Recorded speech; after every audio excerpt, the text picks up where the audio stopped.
Hello दोस्तों, स्वागत है हमारे YouTube channel Ram ji mathematics में। दोस्तों, जैसा कि आप सभी लोगों को पता है, सीआरपीएफ एएसआई हेड कांस्टेबल का एग्ज़ाम चल रहा है और इसमें मैं आपके लिए मैथ के एनालिसिस के क्वेश्चन लेकर के आ रहा हूं। और मैंने एक पिछली क्लास भी एनालिसिस की ली थी, उसमें मैथ के क्वेश्चन मैंने लिए थे और मैंने उसमें ये भी आपको बताया था कि मैथ का बिल्कुल पेपर किस लेवल का है। मैथ का मैंने सभी सब्जेक्ट के बारे में बताया था, पेपर किस लेवल का आ रहा है। जो भी बच्चे ने देखो एसएससी जीडी का एग्ज़ाम दिया था, बिल्कुल इसी हवा में थे वो लोग कि मैंने अभी एसएससी जीडी का एग्ज़ाम दिया है, बिल्कुल वही सिलेबस है, वही पैटर्न रहेगा, मैं तो जाकर के वहाँ पर अपने झंडे गाड़ करके आऊँगा। लेकिन ऐसा वहाँ पर कुछ भी देखने को नहीं मिल रहा है। वहाँ पर एसएससी जीडी से काफ़ी टफ पैटर्न है। हम मैथ की बात करें तो मैथ में भी काफ़ी टफ पैटर्न है और रीजनिंग थोड़ा सा 19-20 चलो है, रीजनिंग थोड़ा सा ही टफ है, लेकिन वहाँ पर मैथ का लेवल एसएससी जीडी के पेपर से काफ़ी टफ है।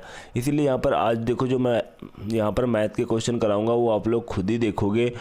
जो यहाँ पर देखो, आज की क्लास का पहला क्वेश्चन दिया हुआ है, कितने समय में एक धनराशि 25% साधारण ब्याज की दर से स्वयं की 7/6 गुनी हो जाएगी। अब देखो, जब भी इस टाइप का क्वेश्चन है, आपको यहाँ पर क्या करना है, कितने समय में एक धनराशि 25% साधारण ब्याज की दर से स्वयं की 7/6 गुनी हो जाएगी। स्वयं आप ऐसे क्वेश्चन में आपको क्या करना है कि सबसे पहले एक धनराशि मान लेनी है।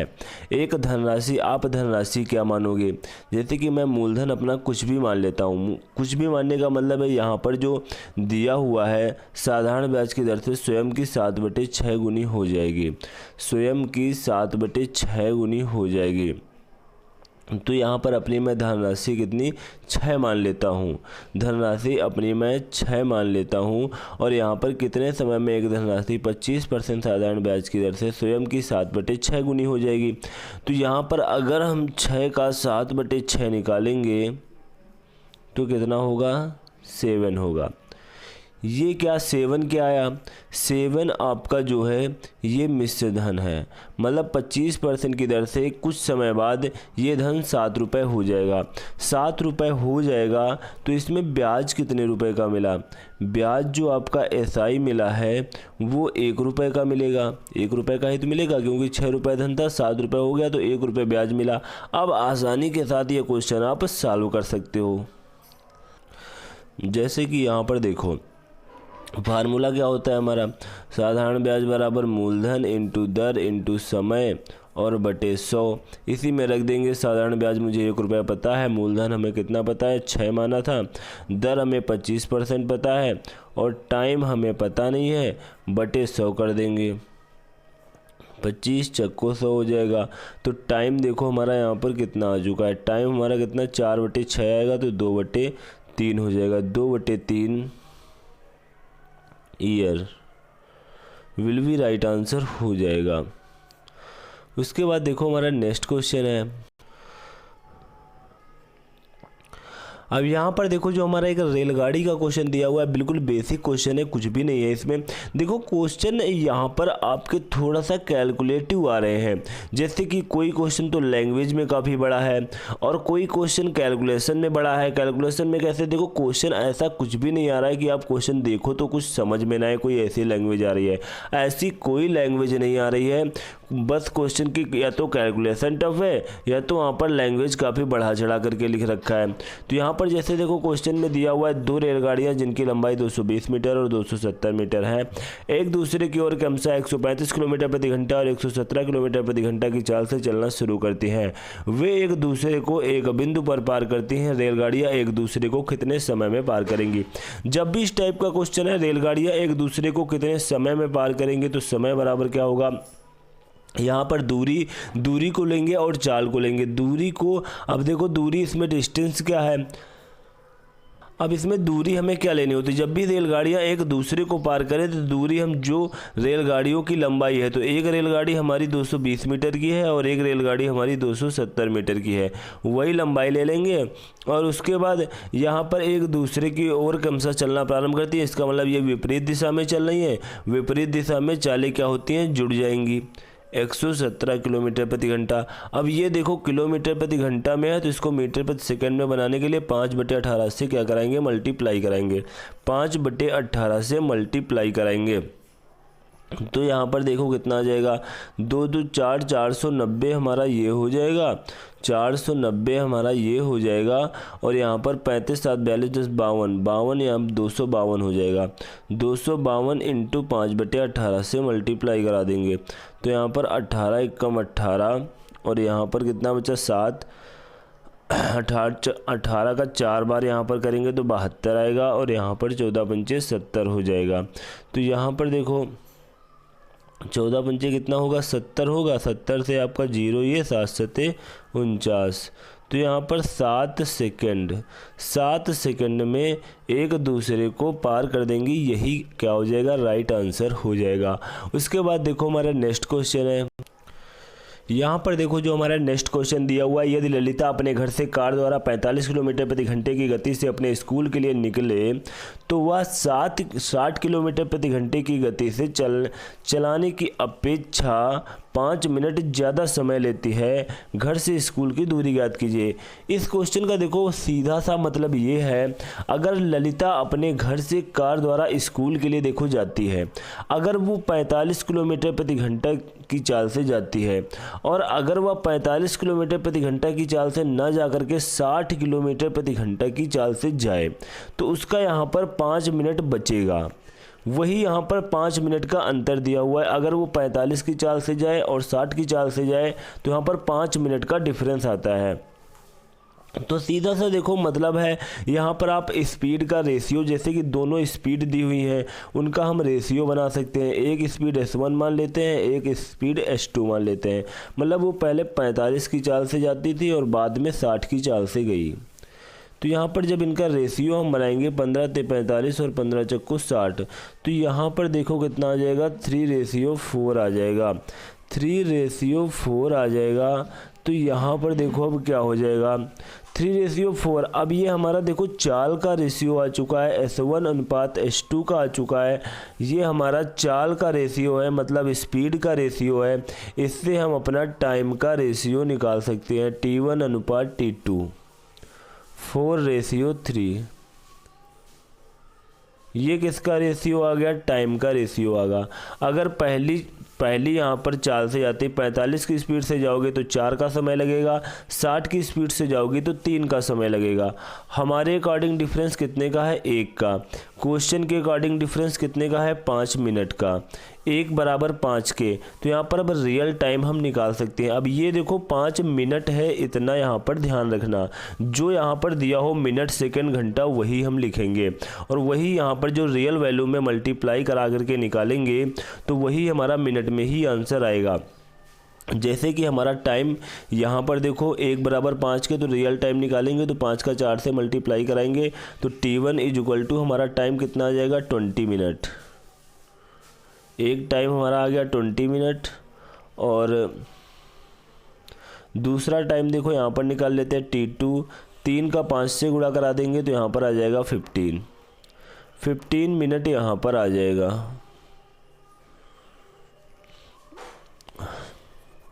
अब देखो यहाँ पर आपसे पूछा क्या जा रहा है, घर से स्कूल की दूरी पूछी जा रही है। अब आपको टाइम तो पता ही हो चुका है, चाल तो पता ही है, तो यहाँ पर डिस्टेंस निकालने में कौन सी प्रॉब्लम। देखो यहाँ पर डिस्टेंस निकाल लेते हैं। दूरी बराबर क्या होता है, स्पीड गुणित टाइम। दूरी बराबर क्या होता है, चाल गुणित समय। तो चाल आपकी कितनी है, चाल देखो आप कोई भी ले सकते हो, एक चाल ले लो, वही चाल का समय ले लो। अगर आप 45 लोगे तो 45 वाला समय ले लो। पहली स्पीड ले रहे हो 45 किलोमीटर प्रति घंटा, तो पहला वाला आप टाइम ले लो 20 मिनट। अगर आप सेकंड चाल लेना चाहते हो तो सेकंड वाला टाइम ले लो। दूरी बराबर होता है चाल गुणित समय। तो चाल देखो अगर मैंने सेकंड वाली यहाँ पर चाल ले ली है 60, तो सेकंड वाला हमें टाइम भी लेना होगा 15। अब देखो यहाँ पर मैंने 15 यहाँ पर क्या ले लिया, ये 15 देखो मिनट है, 15 मिनट है। अगर इसको आप घंटे में चेंज करोगे तो यहाँ पर 60 से होगा, तो यहाँ पर 60 से 60 कट जाएगा। तो ये क्या आ गया आपका 15। तो ये क्या आ गया, आपकी जो डिस्टेंस आ गई वो 15 किलोमीटर आ चुकी है। डिस्टेंस कितनी आई है, 15 किलोमीटर आई हुई है। तो यही हमारा क्या हो जाएगा, राइट आंसर हो जाएगा। उसके बाद देखो हमारा नेक्स्ट क्वेश्चन है। उसके बाद देखो यहाँ पर एडवांस का ये फेमस बहुत ही प्यारा सा क्वेश्चन पूछा गया जो कि बहुत फेमस है, ये वाली हमारी प्रमेय। जैसे कि यहाँ पर देखो बिंदु ए बी सी केंद्र ओ वाले एक वृत्त पर स्थित है। यदि A C B equal to 46.5 degree है तो लघु वृत्तखंड ए बी पर बने ए ओ बी की माप ज्ञात कीजिए। तो यहाँ पर देखो बहुत बेसिक क्वेश्चन है, बहुत पूछा जाता है यह क्वेश्चन। तो देखो यहाँ पर हम क्या करेंगे, जैसे कि हमारा कोई यहाँ पर वृत्त है, ये रहा हमारा वृत्त। यहाँ पर ए बी क्या है, हमारा आधार है। ए बी हमारा क्या है, आधार मान लेते हैं। ए बी पर बने ए ओ बी, ये कोई हमारा केंद्र है वृत्त का ओ। ए बी पर बने ए ओ बी देखो हमारा बन गया है। और यहाँ पर ए बी सी केंद्र ओ वाले एक वृत्त पर स्थित है। कोण ए सी बी हमारा कितना है,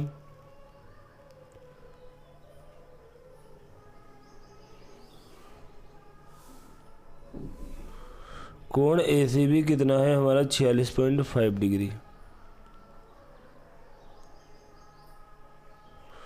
कोण ए सी बी कितना है हमारा 46.5 डिग्री। तो यहाँ पर आपसे पूछा क्या जा रहा है, अब देखो जब ये कोण एक वृत्त के अंदर जब इस टाइप से कोण बने, एक वृत्त के अंदर जब इस टाइप से एक वृत्त में हमारा कोण बने, तो यहाँ पर जो ए ओ बी, यहाँ पर जो हमारा ए ओ बी हमसे पूछा जा रहा है, तो यहाँ पर हमारे वृत्त की ये हमारी परिधि पर जो हमारा एक कोण बना हुआ है, ये इससे क्या होता है, डबल होता है। हमेशा ये बात ध्यान रखना, ये क्या होता है, हमेशा इससे ये कोण डबल होता है। कोण ए सी बी,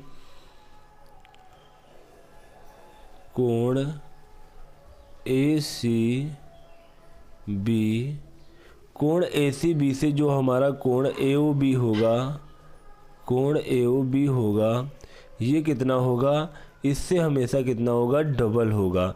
तो ये कोण हमारा कितना है, 46.5 है। तो ये कोण हमारा 46.5 इंटू 2 हो जाएगा, तो 93 degree will be right answer हो जाएगा। उसके बाद देखो हमारा नेक्स्ट क्वेश्चन है।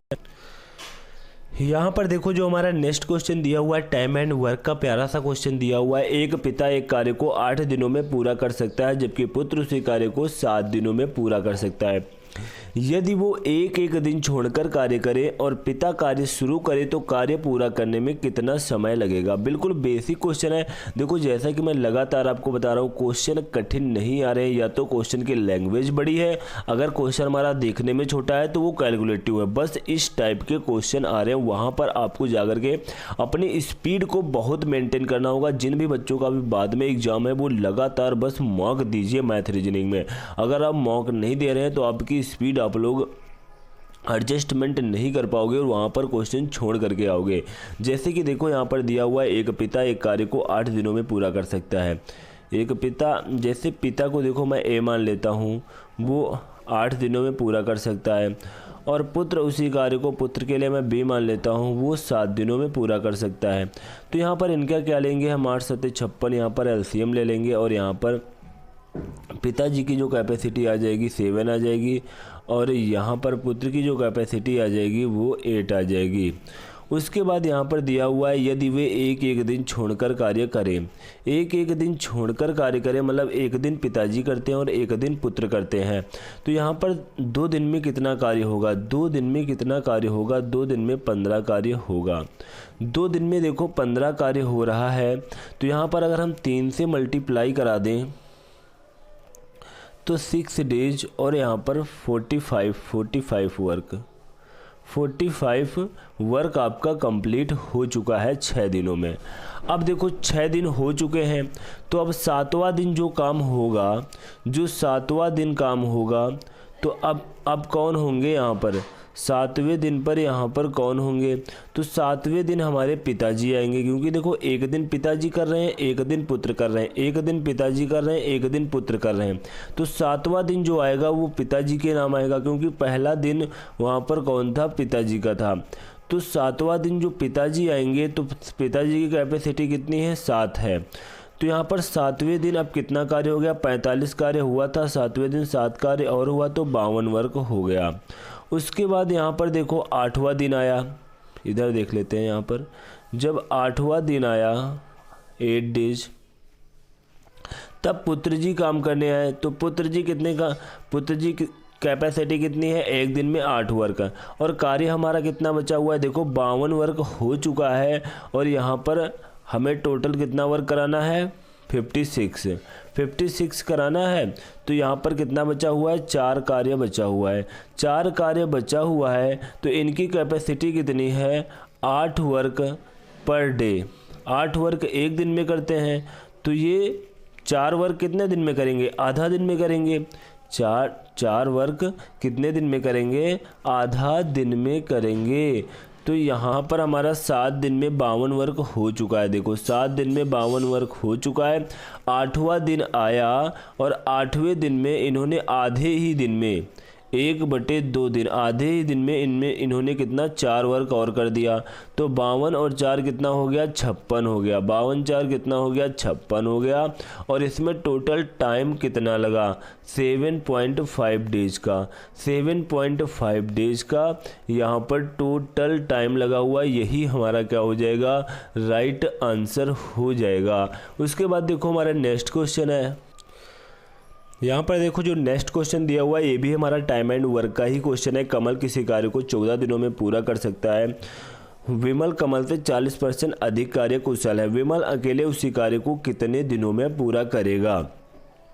अब देखो कमल जो है किसी कार्य को कितने दिनों में करता है, 14 दिनों में करता है।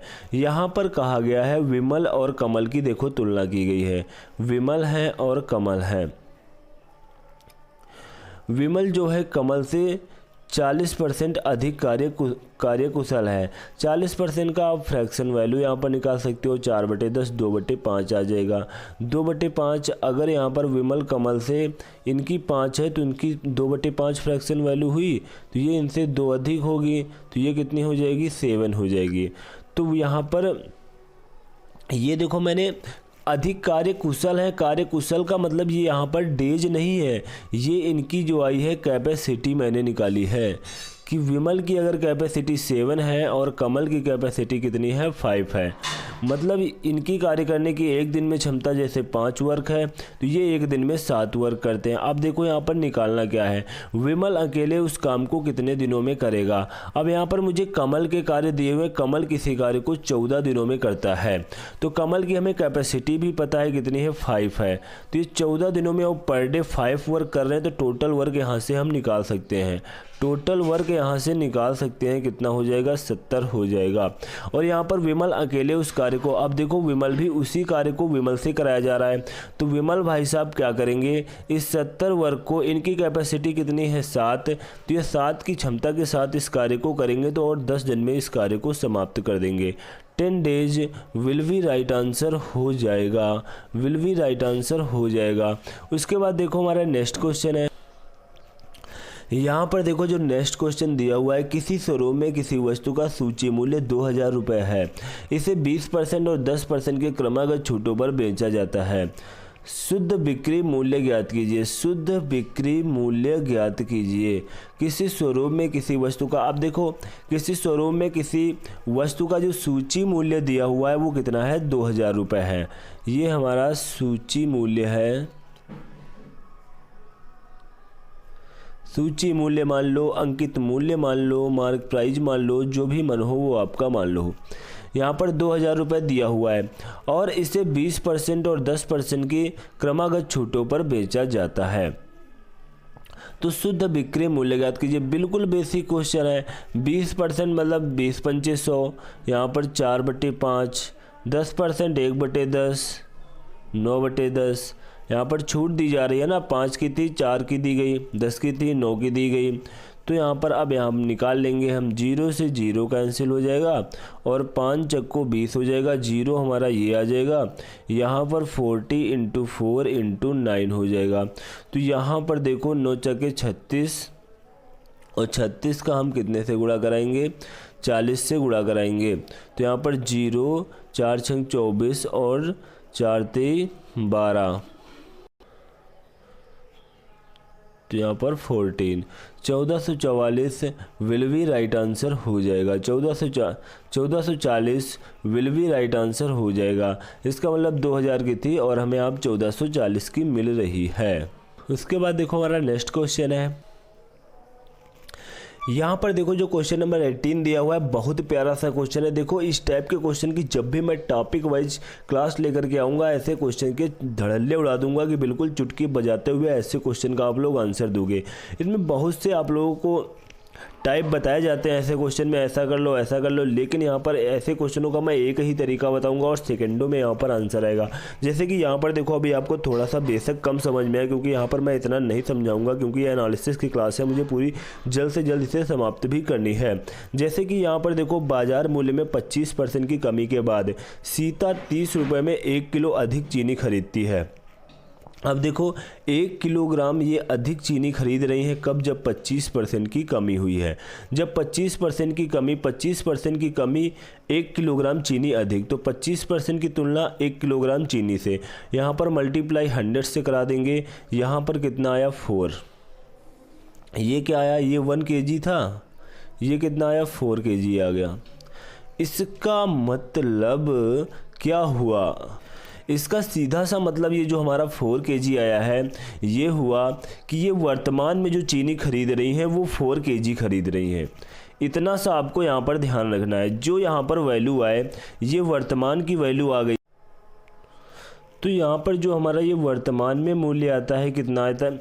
ये जो हमारा 4 kg आया है, ये हम वर्तमान में जो हम चीनी खरीद रहे हैं वो 4 kg खरीद रहे हैं। बस इतना आपको ध्यान रखना कि जो हम वर्तमान में हमें चीनी मिल रही है वो 4 kg मिल रही है।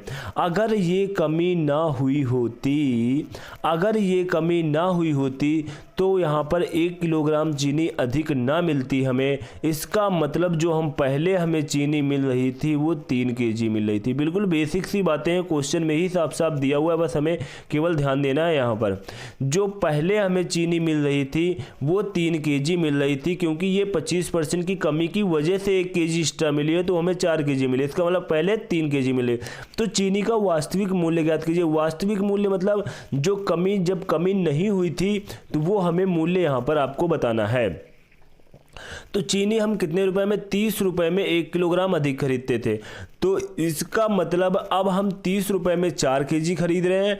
तो पहले हम 30 रुपए में 3 kg खरीद रहे थे, तो पहले चीनी का रेट 10 रुपए प्रति kg था। यही हमारा क्या हो जाएगा? देखो यहाँ पर आपको दिखाई नहीं दे रहा होगा, ये सीधा सा मतलब हुआ है कि 30 रुपए में पहले हम कितनी चीनी खरीद रहे थे? 3 किलो। तो 30 का 3 से भाग दे देंगे तो 10 रुपये प्रति kg हमारा क्या आ जाएगा? वास्तविक मूल्य आ जाएगा। अगर वर्तमान में मूल्य पूछा जाता तो यहाँ पर 30 का हम यहाँ पर 4 से भाग देते, तो हमारा यहाँ पर क्या हो जाएगा? देखो जब भी मैं टॉपिक वाइज क्लास लाऊंगा, बिल्कुल ऐसे क्वेश्चन को इतनी अच्छी तरीके से आपको समझा दूंगा, चाहे इसमें 2 से 4-5 मिनट का मेरा टाइम लॉस हो, लेकिन मैं पूरी तरह से ऐसे क्वेश्चन को समझा करके जाऊँगा। लेकिन यहाँ पर एनालिसिस की क्लास है, इसलिए मैं थोड़ा सा जल्दी से क्वेश्चन को करा रहा हूँ। तो हमारा यहाँ पर क्या हो जाएगा? 10 rupees will be right answer हो जाएगा। उसके बाद देखो हमारा नेक्स्ट क्वेश्चन है। यहाँ पर देखो दिया हुआ है एज का प्यारा सा क्वेश्चन है। एक बेटे की वर्तमान आयु उसकी माँ की आयु की 2/5 है। 8 वर्ष बाद उसकी आयु उसकी माँ की आयु की आधी होगी। उसकी माँ की वर्तमान आयु ज्ञात कीजिए। अब देखो यहाँ पर एक बेटा है और उसकी माँ है। पुत्र के लिए यहाँ पर मैं सन मान लेता हूँ और यहाँ पर उनकी माँ के लिए मदर एम मान लेता हूँ। एक बेटे की वर्तमान है उसकी माँ की आयु की 2/5 है। अब देखो यहाँ पर आप लोग ऐसी वैल्यू माना करो, जैसे कि यहाँ पर देखो मैंने माँ की आयु कितनी मान ली? 5 मान ली। तो यहाँ पर दिया हुआ है उसकी माँ की आयु, उसकी माँ की आयु की 2/5 है। जो बेटे की आयु है माँ की आयु की 2/5 है। अब मैंने माँ की आयु देखो 5 मानी, तो इसका 2/5 निकालोगे कितना आएगा? 2 ही तो आएगा। तो यहाँ पर पुत्र की आयु कितनी निकाल ली मैंने? 2। अब इनकी आयु का रेशियो में मिल चुका है।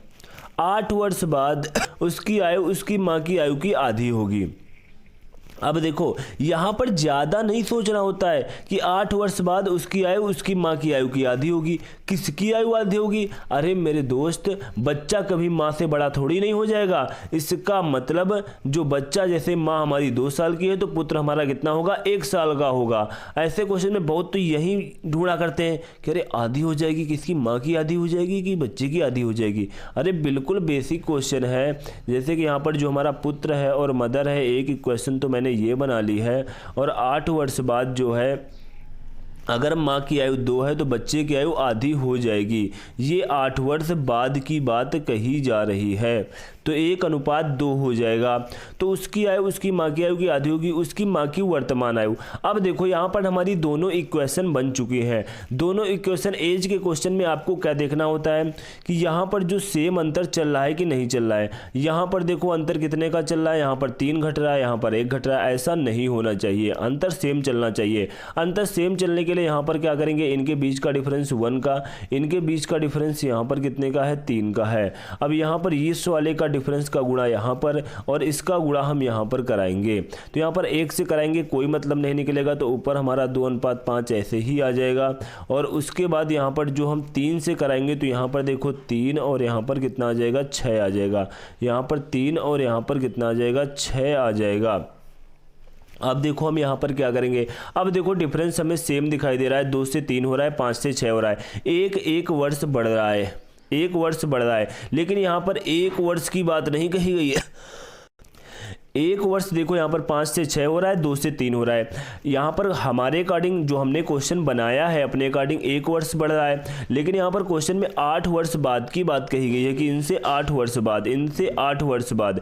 तो हमारे अकॉर्डिंग 1 वर्ष जा रहा है, 1 बराबर किसके है, 8 के। 1 बराबर 8 के है, तो उसकी माँ की वर्तमान आयु पूछी जा रही है। तो ये जो है वर्तमान आयु 2:5 दी हुई है और ये 8 वर्ष के बाद का अनुपात दिया हुआ है। तो यहाँ पर देखो ये पुत्र की आयु है और ये माँ की आयु है। तो हम यहाँ पर 5 से मल्टीप्लाई करा देंगे तो माँ की आयु निकल करके आ जाएगी। 40 years will be right answer हो जाएगा। 40 years will be right answer हो जाएगा।